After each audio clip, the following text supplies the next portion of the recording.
Hi hello నమస్తే welcome to time 24x7. రాష్ట్రంలో సుమారు 25,000 మంది బోగస్ ఉద్యోగులు ఉన్నారని, వారంతా కనీసం ఆధార్ కార్డు లేకుండా కొన్నేళ్లుగా జీతాలు తీసుకుంటున్నారని సీఎం రేవంత్ రెడ్డి గారు వెల్లడించారు. రాష్ట్ర వ్యాప్తంగా వివిధ శాఖలలో ఉన్న 1.70 లక్షల మంది అవుట్ స్కోరింగ్ కాంట్రాక్టు ఉద్యోగులలో ఈ నకిలీ ఉద్యోగులను గుర్తించినట్టు తెలిపారు. ఇలాంటి బోగస్ ఉద్యోగాలను సృష్టించి ప్రభుత్వ ధనాన్ని దుర్వినియోగం చేస్తున్న అవుట్ స్కోరింగ్ ఏజెన్సీలపై సమగ్ర ఆడిట్ చేయించి క్రిమినల్ కేసులు నమోదు చేయాలని ఆర్థిక శాఖ అధికారులను ఆయన తీవ్రంగా ఆదేశించారు. కలెక్టర్లు ఈ విషయంలో అప్రమత్తంగా ఉండాలని సూచించారు. మంగళవారం సచివాలయంలో జిల్లా కలెక్టర్ తో సీఎం రేవంత్ రెడ్డి ఉన్నత స్థాయి సమావేశం నిర్వహించారు. మార్చి 6వ తేదీ నుంచి జూన్ 12వ తేదీ వరకు 99 రోజుల పాటు ప్రజాపాలన ప్రగతి ప్రణాళిక కార్యక్రమాన్ని అమలు చేయడంపై ఆయన నిర్దేశం చేశారు. గ్రామ సర్పంచ్లు, మున్సిపల్ చైర్మన్లు,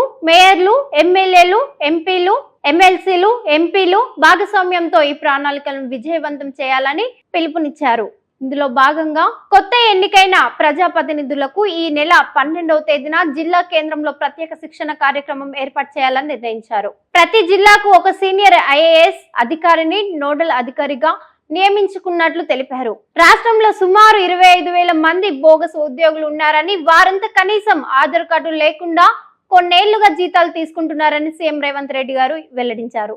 రాష్ట్ర వ్యాప్తంగా వివిధ శాఖలలో ఉన్న 1.70 లక్షల మంది అవుట్ స్కోరింగ్ కాంట్రాక్టు ఉద్యోగులలో ఈ నకిలీ ఉద్యోగులను గుర్తించినట్టు తెలిపారు. ఇలాంటి బోగస్ ఉద్యోగాలను సృష్టించి ప్రభుత్వ ధనాన్ని దుర్వినియోగం చేస్తున్న అవుట్ స్కోరింగ్ ఏజెన్సీలపై సమగ్ర ఆడిట్ చేయించి క్రిమినల్ కేసులు నమోదు చేయాలని ఆర్థిక శాఖ అధికారులను ఆయన తీవ్రంగా ఆదేశించారు. కలెక్టర్లు ఈ విషయంలో అప్రమత్తంగా ఉండాలని సూచించారు. మంగళవారం సచివాలయంలో జిల్లా కలెక్టర్ తో సీఎం రేవంత్ రెడ్డి ఉన్నత స్థాయి సమావేశం నిర్వహించారు. మార్చి 6వ తేదీ నుంచి జూన్ 12వ తేదీ వరకు 99 రోజుల పాటు ప్రజాపాలన ప్రగతి ప్రణాళిక కార్యక్రమాన్ని అమలు చేయడంపై ఆయన నిర్దేశం చేశారు. గ్రామ సర్పంచ్లు, మున్సిపల్ చైర్మన్లు, మేయర్లు, ఎమ్మెల్యేలు, ఎంపీలు, ఎమ్మెల్సీలు, ఎంపీలు భాగస్వామ్యంతో ఈ ప్రణాళికలను విజయవంతం చేయాలని పిలుపునిచ్చారు.